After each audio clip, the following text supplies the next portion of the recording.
তো বেসিক্যালি সবাই বলছে যে সানস্ক্রিন হচ্ছে দুটো ফিঙ্গার লাগিয়ে মানে ভর্তি করে নিয়ে লাগাতে হয়। তো আমি লাগিয়েছি and it looks like this.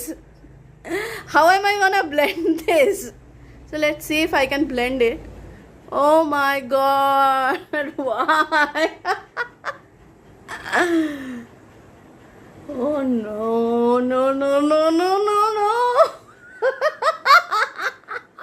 পুরো দুটো ফিঙ্গার ভর্তি করে লাগিয়েছি আর এটা এখন ও মাই গড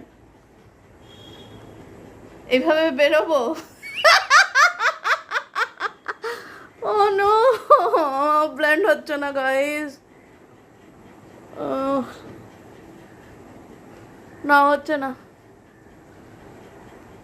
5 মিনিট ধরে ঘষাঘষি করে ব্লেন্ড করেছি, মানে প্রচণ্ড লাইক আবার মানে স্কেল উঠে যাবে মনে হচ্ছে, এত ঘষাঘষি করেছি। যাই হোক, ব্লেন্ড হয়ে গেছে অ্যাট লাস্ট।